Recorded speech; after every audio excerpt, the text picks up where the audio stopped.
Hello my dearest students.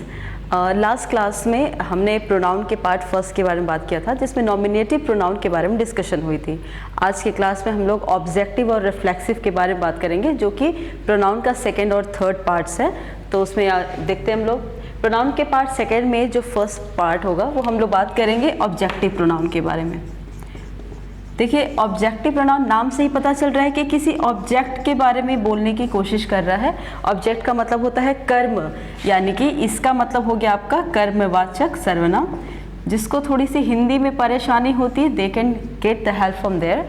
Object का मतलब होता है कर्म, यानी कि जब हम लोग किसी सब्जेक्ट का यूज़ सब्जेक्ट के वजह से ना करके ऑब्जेक्ट के फॉर्म में करते हैं तो उसको हम लोग बोलते हैं ऑब्जेक्ट। थोड़ा सा हम लोग अपने प्रोनाउन के चैप्टर से हट के किसी और चैप्टर के बारे में बात करते हैं। आपको पता होगा एक चैप्टर आता है वॉइस। वॉइस में दो काइंड्स होते हैं, एक काइंड होता था आपका एक्टिव वॉइस और दूसरा काइंड होता था आपका पैसिव वॉइस। तो जब भी हम लोग एक्टिव वॉइस की शुरुआत करते थे तो ऐसे करते थे, आई ईट अ मैंगो। लेकिन जब हम लोग पैसिव वॉइस की शुरुआत करते थे तो कहते थे a mango is eaten by me. यानी कि इसमें देखिए, इसमें जो ईट का काम है वो आई कर रहा है, बट इसमें जो ईट का काम है वो आई कर रहा है बट मी के फॉर्म में। यानी किसी भी सेंटेंस का जो फॉर्म होता है वो होता है subject plus verb plus object. तो किसी भी सेंटेंस में स्टार्टिंग आपको सब्जेक्ट से करनी होती है। तो यहाँ पे सब्जेक्ट की जगह इस मैंगो ने ले लिया, लेकिन मैंगो को खाने का काम तो आई कर रहा है ना, लेकिन किस पोजीशन पे जा करके? ये ऑब्जेक्ट के पोजीशन पे जा करके। यानी ये जो मी है वो एक तरह का ऑब्जेक्ट है। यानी कि जब हम लोग नॉमिनेटिव की बात करते हैं तो नॉमिनेटिव में आपने डिस्कस किया था I, we, you, they, he, she, it. लेकिन जब आप इसकी ऑब्जेक्टिव बनाएंगे, मैंने लास्ट वाले क्लास में आपको एक चार्ट करके समझाया था, तो आई का हो जाएगा मी, वी का हो जाएगा अस, यू के ही फॉर्म होता है, ये नॉर्मल होता है, इसमें किसी तरह का चेंजेस नहीं होता है।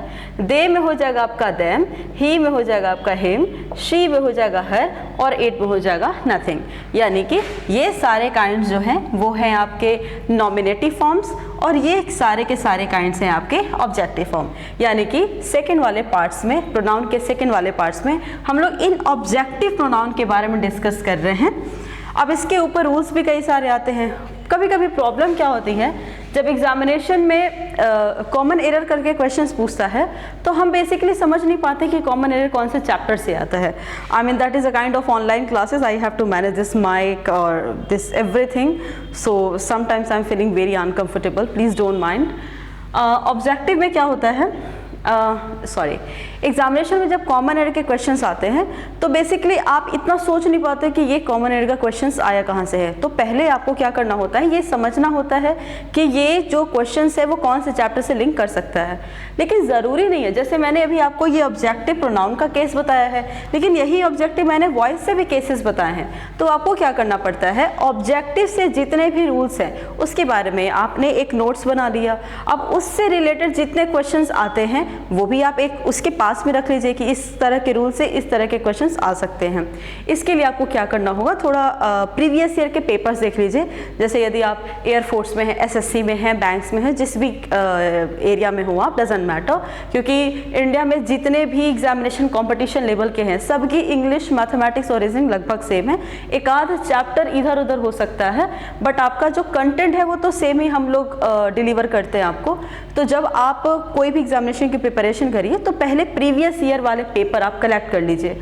कलेक्ट करने के बाद आप एक बार बिना पढ़े उस क्वेश्चंस को लगा रहे हैं। उसके बाद जब आपने चैप्टर्स पढ़ लिया तो चैप्टर्स पढ़ने के बाद में आपको कॉमन एरर के क्वेश्चंस आपको समझने होते हैं, ताकि पता चले कि रूल्स को हम लोग क्वेश्चंस के ऊपर पुट कैसे करते हैं। तो यहाँ पे यदि आप वॉइस से देखेंगे तो भी ऑब्जेक्टिव पढ़ना है और प्रोनाउन से देखेंगे तो भी ऑब्जेक्टिव पढ़ना है। अब ऑब्जेक्टिव वाले पार्ट्स में हम लोग को दो रूल्स पढ़ने हैं, वो हम देख लेते हैं।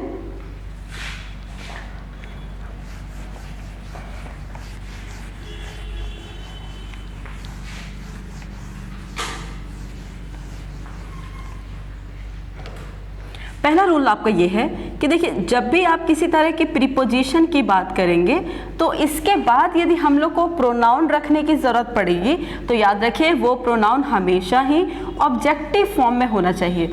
यानी कि कोई भी प्रीपोजिशन की बात कर रहे हैं और उस प्रीपोजिशन के बाद यदि आपको प्रोनाउन लगाना है तो वो प्रोनाउन कभी भी नॉमिनेटिव, पर्सनल या सब्जेक्टिव नहीं होना चाहिए, जबकि वो प्रीपोजिशन के बाद आने वाला प्रोनाउन हमेशा ही ऑब्जेक्टिव केस फॉर्म में होना चाहिए। एग्जाम्पल देख लीजिए, जैसे एक नॉर्मल सा एग्जाम्पल लीजिए, सबसे ईजिएस्ट, मेरी तरफ मत देखो, राइट? इसको आप ऐसे बोलेंगे ना, don't look at.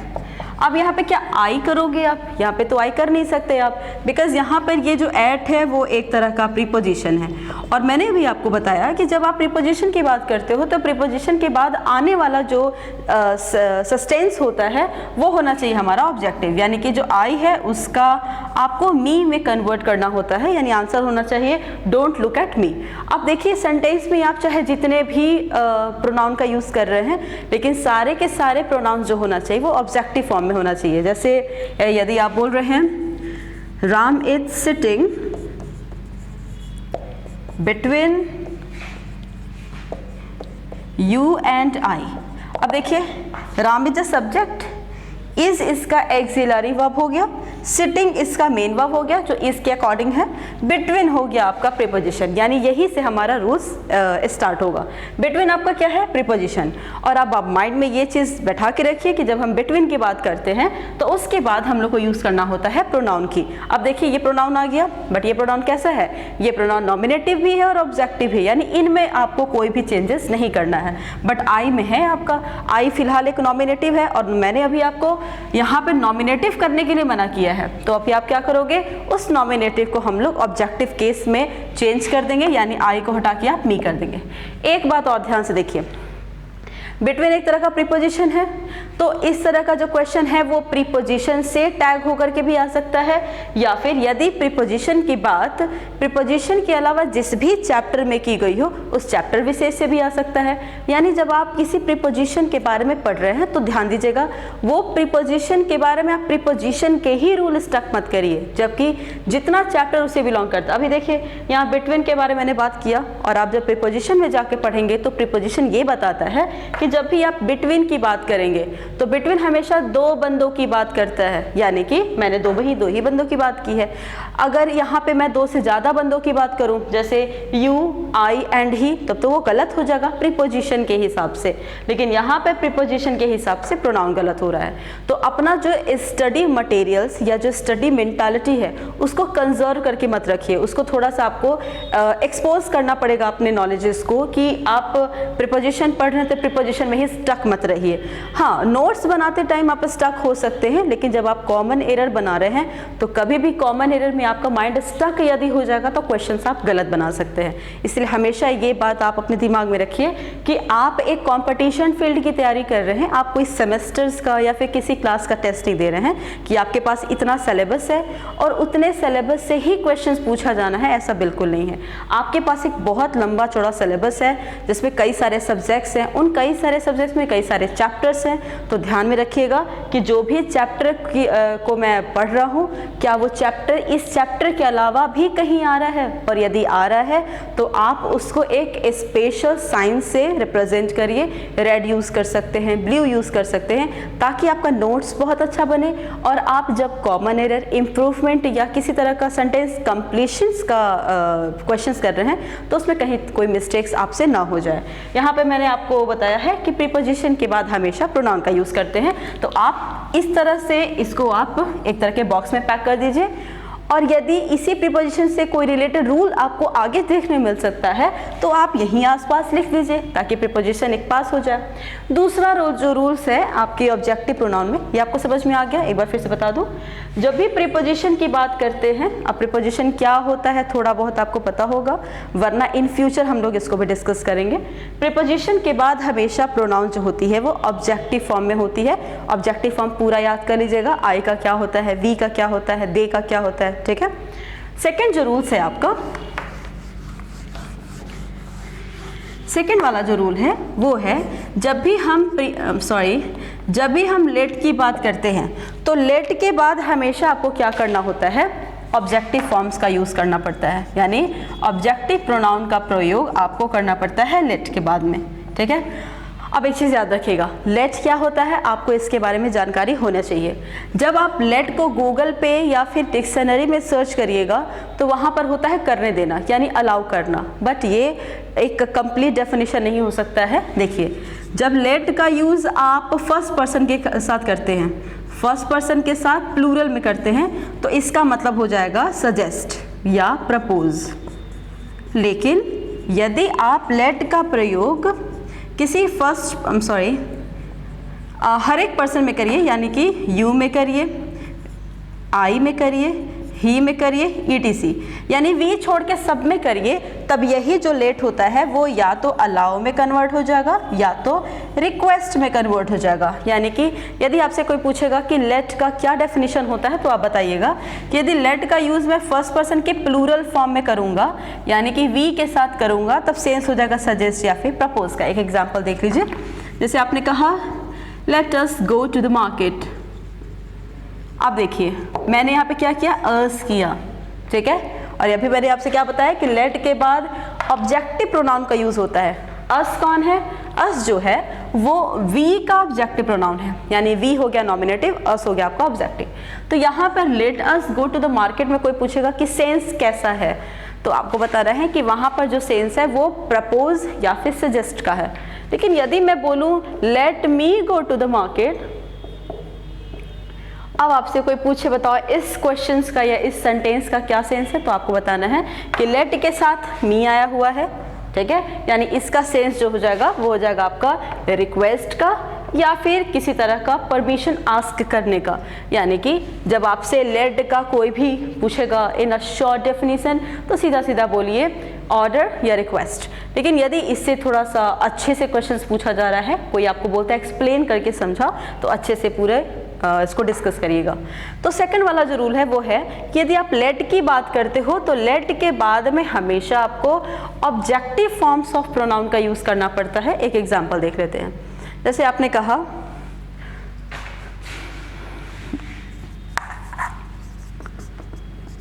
Late Ram and I play hockey,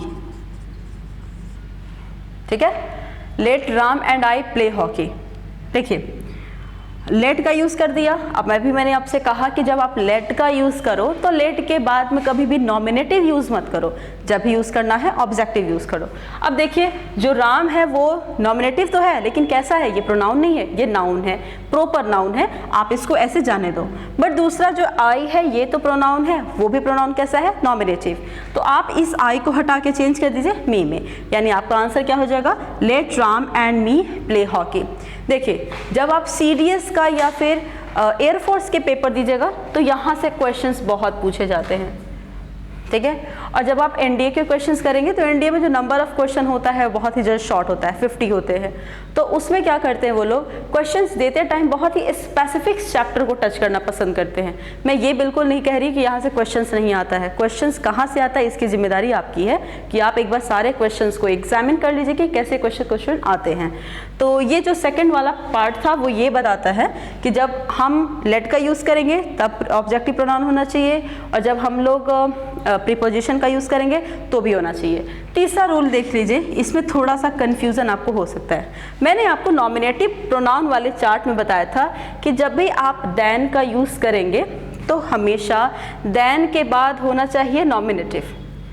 लेकिन अब मैं जो रूल बता रही हूँ वो बोल रही हूँ कि जब देन का यूज़ करोगे तो इसके बाद होना चाहिए ऑब्जेक्टिव। थोड़ा सा कंफ्यूजन यहाँ हो सकता है, लेकिन डिफरेंस आपको कैसे करना है। देन क्या करता है, तुलना करता है, कंपेयर करता है। मैं राम से ज़्यादा अच्छा हूँ, I am better than Ram. तो देन जो होती है वो तुलना करती है। तुलना कहाँ पर होता है, कम से कम एक से ज़्यादा व्यक्ति होने चाहिए, एक से ज़्यादा वस्तु होना चाहिए, एक से ज़्यादा कंडीशन होनी चाहिए, तभी आप जाकर के तुलना या कंपैरिजन कर सकते हैं। तो जो देन होता है वो कंपैरिजन को दिखाता है। बट कंपैरिजन कैसी होनी चाहिए, जब हम कंपैरिजन सब्जेक्ट का करेंगे तब देन के बाद नॉमिनेटिव होगा। लेकिन जब हम देन के साथ में जो कंपैरिजन है वो किसी सब्जेक्ट का ना करके ऑब्जेक्ट का करते हैं तो वहाँ पे देन के बाद में ऑब्जेक्ट होगा। अब आप बोलोगे ये comparison of subject, comparison of object, I don't understand. Let us talk about some examples.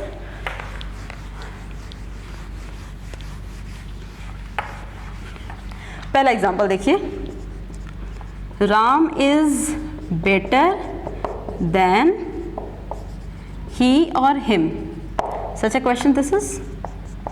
और दूसरा, Ram works harder than I और मी।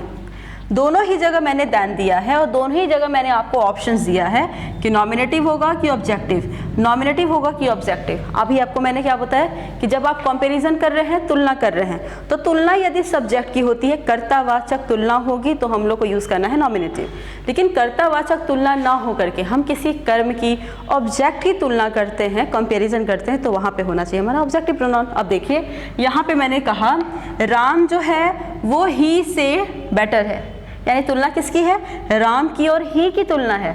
तो हम किसकी बात कर रहे हैं, राम भी सब्जेक्ट है, ही भी सब्जेक्ट है। तो आपको क्या करना है, जब तुलना सब्जेक्ट की होगी तो देन के बाद में हम लोग को नॉमिनेटिव यूज़ करना पड़ेगा। दूसरा मैंने आपसे कहा कि देन के बाद यदि ऑब्जेक्टिव फॉर्म्स की तुलना होगी, देन के बाद यदि ऑब्जेक्ट का हम लोग कंपैरिजन करते हैं, तो वैसे केस में हम लोग को ऑब्जेक्टिव प्रोनाउन करना पड़ता है। ये देखिए, अब यहाँ पे राम की तुलना आई और मी से नहीं हो रही है, राम के वर्क्स करने की तुलना हो रही है। यहाँ बोल रहा है राम उससे अच्छा है, यानी अच्छाई की तुलना राम और ही के लिए हो रही है। लेकिन यहाँ पर राम की तुलना नहीं हो रही है, राम जो है वो आई से ज़्यादा हार्ड काम करता है, काम करने की तुलना हो रही है, राम की तुलना नहीं। यानी कि यहाँ पे सब्जेक्ट की तुलना है, यहाँ पे ऑब्जेक्ट या फिर वर्ब की तुलना है। तो ऐसे में हम लोग क्या करेंगे, यहाँ पे ही को चुनेंगे और यहाँ पे मी को चुनेंगे। यानी कि जब आप कंपैरिजन सब्जेक्ट का करिए तो वहाँ पे करिए नॉमिनेटिव, और कंपैरिजन जब ऑब्जेक्ट का करिए तो देन के बाद लगा दीजिए ऑब्जेक्टिव। बहुत ही ज़्यादा स्टकिंग रूल्स है, समझ में बहुत कम आता है, 2 से 4 बार आप इसको रिवाइज करिए क्वेश्चंस के साथ में। तीसरा रूल है आपका, जब आप लाइक का यूज़ करिए, अनलाइक का यूज़ करिए, बट का यूज़ करिए, बिसाइड्स का यूज़ करिए, तो उसके साथ में भी आप ऑब्जेक्टिव यूज़ करिए। एग्जाम्पल देखिए, I work hard like he और हिम। मैंने लाइक की बात की और लाइक के बाद क्या यूज़ होता है हमारा, ऑब्जेक्टिव। ही आपका सब्जेक्टिव है, हिम आपका ऑब्जेक्टिव है, तो यानी होना चाहिए हिम। ये था हमारा 4 रूल फ्रॉम द ऑब्जेक्टिव। जो तीसरा पार्ट है वो होता है हमारा रिफ्लेक्सिव। रिफ्लेक्सिव के बारे में बात कर लेते हैं।